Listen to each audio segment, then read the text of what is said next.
اللهم صل وسلم على سيدنا محمد وعلى آله وصحبه أجمعين. السلام عليكم غالياتي، كراكم دايرين؟ نتمنى إن شاء الله تكونوا بألف صحة وعافية وانتم ما تشوفوا في هذا الفيديو. اليوم حضرت لكم حلوى بزاف رائعة مقرمشة، وتاني هاد الحلوى تقدروا تقدموها للحفلات تاعكم، تجي بريزونطابل بزاف بنينة. شوفوا لا فيديو تاع الوصفة تاع اليوم. اول حاجه البنات، انا واش نحتاجو في الوصفه تاع اليوم؟ انا عندي كاوكاو مطحون ومحمص، بقشوره استعملتها بقشوره، تقدروا ديروا ابيض، تقدروا ديروا لوز ولا لوز وجوز، نتوما والمقدور تاعكم. حنا درنا وصفه شويه اقتصاديه. هنا تاني عندي بسكوي تاني طحنته البنات. بسكوي تستعملوا اي بسكوي عادي، هذاك السامبل البنات، ولا ديروا بيمو. وحلوه الترك البنات استعملت 100 غرام. هنا غادي نبدا نعبر معكم. هنا درت البنات ديروا عبر كما راكم تشوفوا، انا درت بالغرفيه، ديروا بالكاس. هنا ديروا 3 تاع الكيلات بالنسبه للبسكوي، وبالنسبه للكاوكاو 2 كيلات كما قلت لكم، بالكيله بالغرفيه بالكاس. نتوما على حسب الكونتيتي لاكو باغينها، هاد الكونتيتي تخرج كميه مليحه البنات، انني باغيه كميه شويه مليحه. تبغوا تسيو غير كميه صغيره ديروا غير بالكاس. ونبدا نفتت ثاني بحلوه الترك كما راكم تشوفوا. وهنا البنات نزيدو هنا 100 غرام تاع الزبده تكون طريه، ولا تقدروا تذوبوها. هنا كانت طريه خلطتها مع المكونات. وهنا عندي البنات شوكولاته ختيني، وعندي طوفيا كراميل كما راكم تشوفوا. هنا نبدا ندير طوفيا وندير شوكولاته ختيني ونخلط. هنا البنات كما قلت لكم الغرفيه غادي تخرج لي كميه كبيره وتستهلك لي بزاف شوكولاته ختيني والطوفيه. لا بغيتو ديروا كميه صغيره ديروا غير بالكاس، بغيتو ديروا كميه كبيره ديروا بالكيله اللي انا كيلت بها. كما راكم تشوفوا نبدا نزيد شوكولاته ختيني وطوفيه ونخلط كما راكم تشوفوا البنات.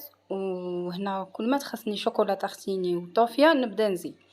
هنا تستهلك لي بزاف الشوكولاته ختيني وتاني طوفيه كراميل. هنا هذيك طوفيه استعملت كاع علبه كامله، وهذه تاني بالنسبه للشوكولاته ختيني استعملت تاني هذيك علبه كامله تاع 700 غرام. وعاود زدت البنات، لان البنات هذه الكميه خرج لي كميه لا باس بها. وهنا البنات حتى تجمع لكم حتى تولي كيما هكا. هنا ما تجروهاش العقده الاولى باش تساعدكم تاني في الخدمه، وتاني من ديمولوها تكون حاكمه روحها. هنا عاود نديروا العقده اللي تجي في الوسط. هنا البنات تاني عندي 2 كيلات تاع كاوكاو. هنا عندي مربى كونفيتير تاع المشمش.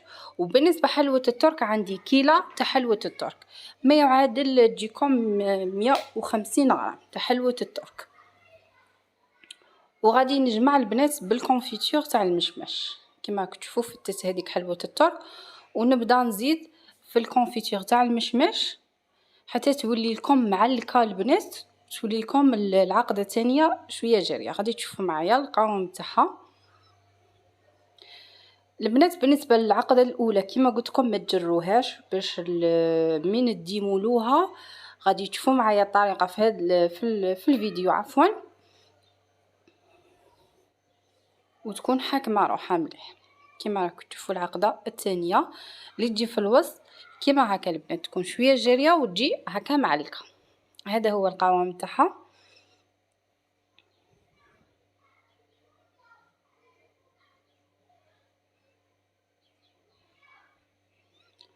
هنا البنات هذا هو المول تاع السيليكون اللي غادي نستعمله. هذا اللي جاي هكا مربع، تقدروا تبدلوا في الشكل. تقدروا اي مول سيليكون يكون عندكم تقدروا ديروه دائري، يكون اوفال هكا مربع كما انا درت، لكم الاختيار. هنا كما شفتوا البنات العقده تاعي تكون شويه حاكمه روحها مليح. هنا اللي شفتوها تعاودت جمدت، عاودوا زيدوا لها شويه شوكولاته ختيني كما راكم تشوفوا، لان شوكولاته ختيني هي وحدها تكون حاكمه لافارس. علاش قلت لكم البنات ما تجروهاش بزاف باش تساعدكم في الخدمه، وتاني اكثريه من ديمولو الحلوى تاعكم كيما هكا. بعد ما درت كيما شفتوا التشكيل تاعها وخليت فارغ في الوسط، ندير هذيك العقده الثانيه في الوسط كيما راكم تشوفوا، نعمرها مليح.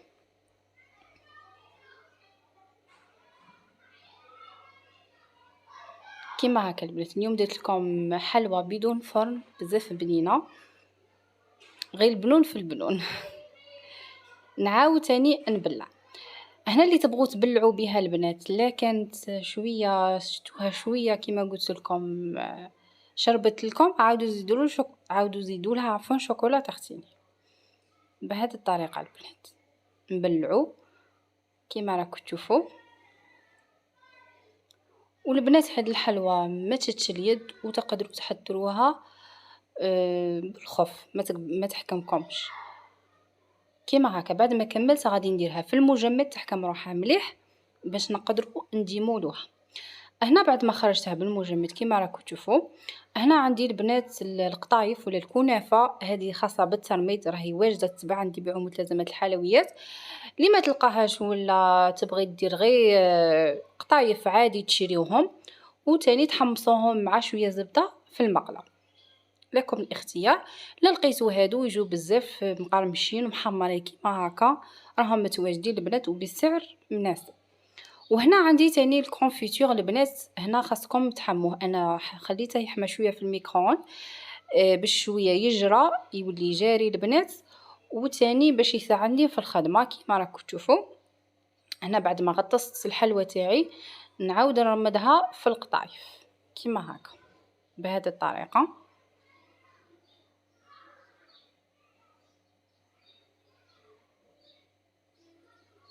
رمضوها مليح بالقطايف كيما شفتوا.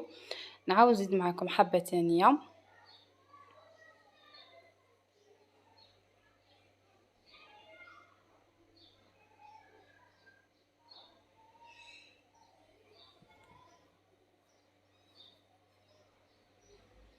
هنا من الأحسن من تخرجوها من المجمد مباشرة تبداو ترمضوا فيها كيما هكا بهذه الطريقة البنات. تكمل كاع الحلوى تاعي.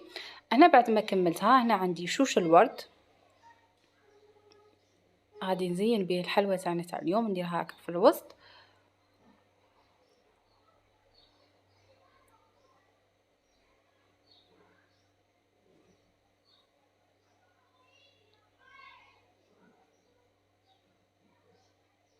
وتقدروا تاني البنات بالنسبة للتزيين تقدروا تغيروا.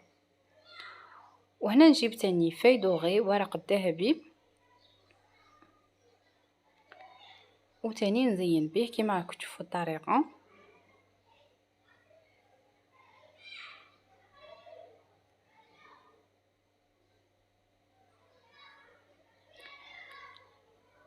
كيما هكا البنات بعد ما درت شوش الورد تاني في دوغي، هنا نزيد غير شويه هكا بيستاش، شويه هكا بيستاش مطحون باش نديرو هكا الالوان في الحلوى تاعنا.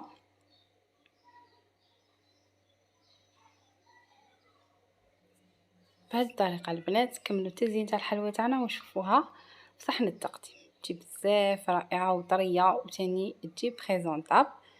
هذه هي البنات حلوى بدون فرن بالقطايف المقرمشه البنات، تجي بزاف هايله البنات كيما شفتوا طريه. حاجه الوحيده اللي نقول لكم عليها البنات كيما قلت لكم بالنسبه للعقده الاولى ما تجروهاش باش من تديمولوها تكون حاكمه لا فورم تاع المول تاع السيليكون. هذه هي حبوبات. هنا غادي نقسم لكم الحبه باش تشوفوا الطراوه تاعها وتجي بزاف رائعه معلكه بنينه مقرمشه.